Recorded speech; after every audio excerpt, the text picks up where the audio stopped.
Welcome बच्चों। तो कल की क्लास में बेटा हमने 7th क्लास का जो सैम्पल पेपर था 2025 का, है ना, इंग्लिश का, उसका हमने सेक्शन ए और सेक्शन डी किया था, है ना। आज बेटा हम क्या करेंगे, हमारा जो सेक्शन बी एंड सी है ना, आज उसको सॉल्व करेंगे। हमने क्या क्या किया था वैसे कल की क्लास में? तो बेटा अब हम अपने सेक्शन सी से स्टार्ट करेंगे, है ना। तो हमारा सेक्शन बी भी हो गया था। सेक्शन सी बोल रहा है कि आपको क्या करना है, choose the correct answer from the given option. ठीक है, आपको नीचे दिया गया ऑप्शन है, उसमें से आपको करेक्ट आंसर को क्या करना है, चूज़ करना है, और इसमें से सिर्फ किसी 4 का उत्तर देना है। पहला क्वेश्चन, दूसरा क्वेश्चन, तीसरा और चौथा, पाँचवा। आपके पास कितने टोटल क्वेश्चंस है? 5 क्वेश्चंस हैं, और इन 5 में से आपको कितने का आंसर करना है?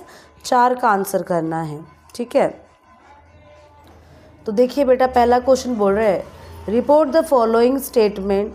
The girl said I am playing with a football. बोल रहा है मैं एक फुटबॉल के साथ खेल रहा हूँ, एक लड़की कह रही है। तो क्या ये सही है?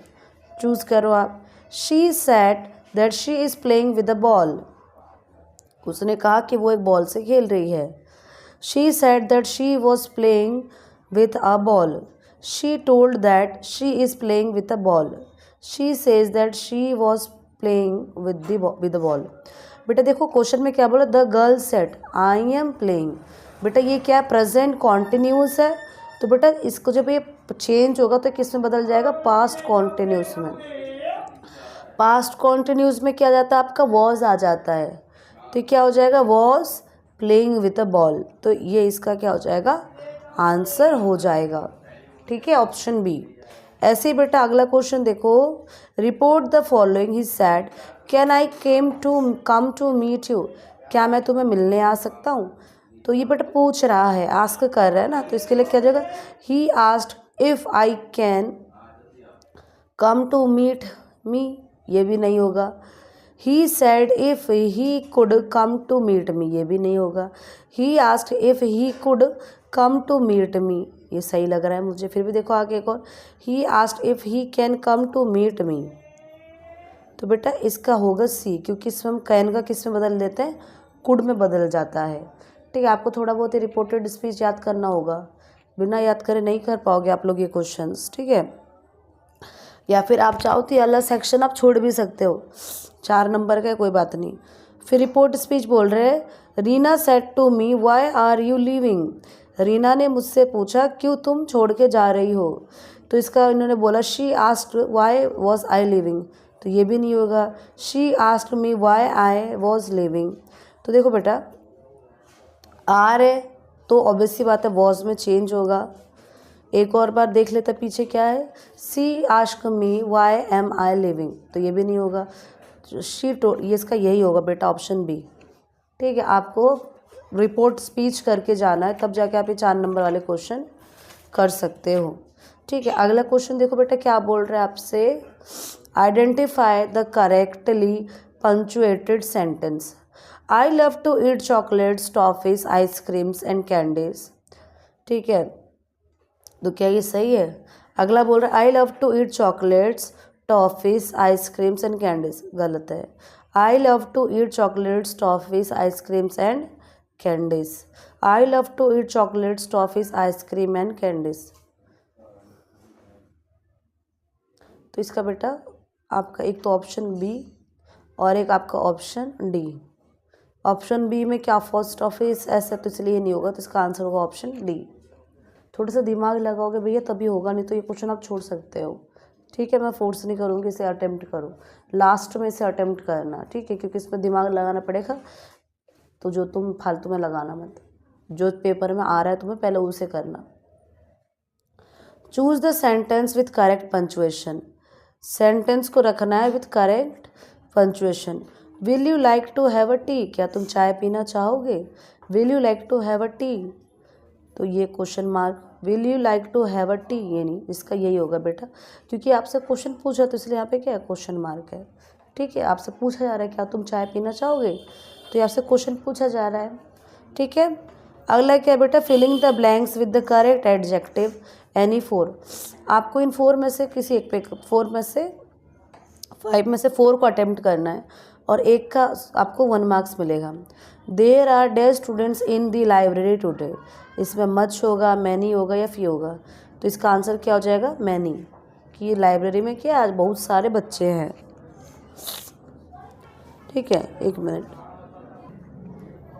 चलिए देखिए बेटा, the river was than was expected, river कैसा था, डीप था, डीपर था या डीपेस्ट, तो river was deep, deeper than expected, जो हमने उम्मीद भी नहीं की थी उससे भी ज़्यादा रिवर क्या थी, गहरी थी। This is the dash dress I have ever bot, ये ठीक है, एक्सपेंसिव, मोर एक्सपेंसिव या मोस्ट एक्सपेंसिव, तो इसका आंसर क्या हो जाएगा बेटा, मोस्ट एक्सपेंसिव, कि ये जो ड्रेस है ये क्या सबसे ज़्यादा एक्सपेंसिव है जो कि मैंने अपने जीवन में ख़रीदा है। ठीक है, उसके बाद देखिए बेटा क्या बोल रहा है, please give me dash water to drink, तो इसका आंसर क्या हो जाएगा, सम वाटर, मुझे थोड़ा सा पानी दीजिए, कुछ बोलते हैं ना पानी पीने के लिए। My house is dash to school than yours, तो बेटा क्या हो जाएगा, नियरर, मेरा घर तुमसे पास है, जब हम तुलना करते हैं तो क्या आता है, ER लगता है, तो इसका क्या हो जाएगा, नियरर। ये सब बेटा आपको ग्रामर में सीखना चाहिए था। ठीक है, आगे देखिए बच्चों, match the root words, column A और कॉलम B को ना आपको मैच करना है। जैसे पेशेंट, पेशेंट का क्या हो जाएगा, इम्पेशेंट, पेशेंट मतलब जो धीरज धर के रखता है, और इम्पेशेंट जिसमें बिल्कुल धीरज नहीं होता। काइंड माने दयालु, तो इसका क्या हो जाएगा, अनकाइंड, निर्दय। रिस्पेक्ट मतलब आदर करना, और डिसरिस्पेक्ट मतलब अनादर करना। रेगुलर मतलब पंक्चुअल, जो हर जगह रेगुलर हो, और इरेगुलर जो रेगुलर ना हो। ठीक है, आगे बढ़िए बेटा, identify the following types of sentence as assertive and questions, interrogative, मतलब आपको इसमें बताना है कि बताओ भाई कौन सा इंटेरोगेटिव और कौन सा असर्टिव है। बेटा देख लो इधर, रिक्वेस्ट या कमांड्स है, जिसमें बेटा क्वेश्चन मार्क हो वो क्या हो जाएगा आपका, इंटेरोगेटिव या क्वेश्चन वाला, जिसमें ये क्वेश्चन मार्क बना होगा। ठीक है, जिसमें आई हेट पीपल वू लाई, जिसमें सिंपल फुल स्टॉप होगा वो क्या होगा आपका, असर्टिव होगा। ठीक है, उसके बाद बेटा आपका क्या है, प्लीज़ पास मी रूलर, ये आप रिक्वेस्ट कर रहे हो तो ये क्या हो जाएगा, रिक्वेस्ट, जहाँ प्लीज़ लगे वो रिक्वेस्ट वाला सेंटेंस है। ठीक है, अगला क्या बेटा, commands, how disgusting this road is. ठीक है, इसमें क्या करो, तुम कमांड दे रहे हो, तुम बोल रहे हो कुछ चिल्ला के, तुम्हारा एक तरफ से क्या हो रहा है, ये कमांड भी नहीं है, सॉरी, ये आपका एक्सक्लेमेटरी है, मतलब आप एक अपना बात बता रहे हो, छी ये रोड कितना गंदा है ऐसे करके, तो ये एक्सक्लेमेटरी है। ये जो निशान होती है बेटा ये एक्सक्लेमेटरी का होता है, ये निशान आपका क्वेश्चन मार्क का होता है, ये फुल स्टॉप आपका असर्टिव का होता है। ठीक है, assertive means simple sentence. Clear है ये चीज़ आपको, इसको आप प्रैक्टिस करना अच्छे से, ये आपने सही लिखा है। ठीक है, अगला बेटा हमारा आपका लिटरेचर है, सेक्शन D। ठीक है, इसमें आपको बेटा पहला 9th क्वेश्चन दे रखा है लिटरेचर का, read the given extend answer the following यानी 4 क्वेश्चंस, तो आपको बेटा 4 नंबर का आपका क्वेश्चन है। ठीक है, Mridu crept up to the window, Lali was sitting a little, देखो ये मृदु कौन सा चैप्टर का पार्ट है, चप्पल वाला, द गिफ्ट्स ऑफ चप्पल है ना।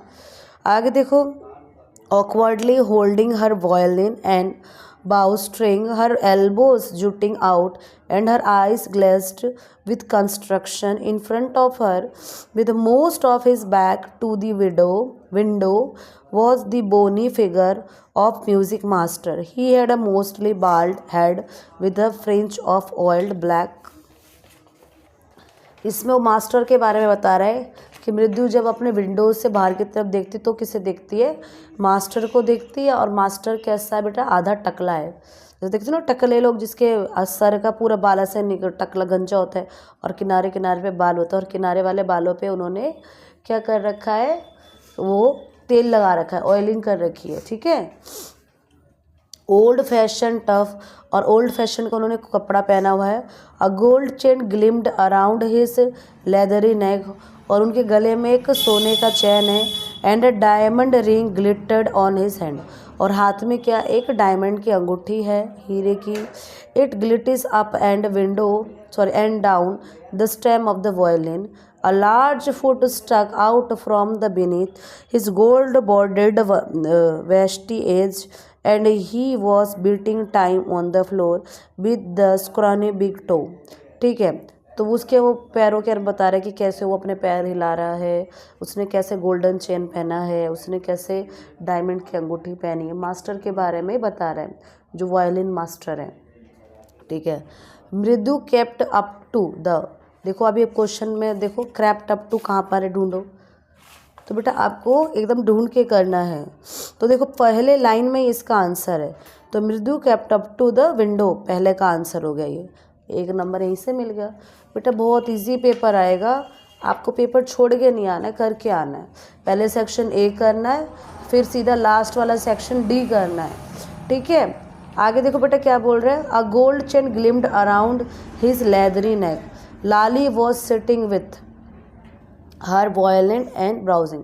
लाली बेटा कैसे बैठी थी अपने, देखो यहाँ पे देखो लिखा है लाली का भी, सेकंड लाइन है, फर्स्ट का ही मतलब सेकंड आपका वो है सेंटेंस है। Lali was sitting with a little distance away awkwardly holding her violin and bow string, मतलब वो अपना वॉयलिन वगैरह लेके बैठी हुई थी।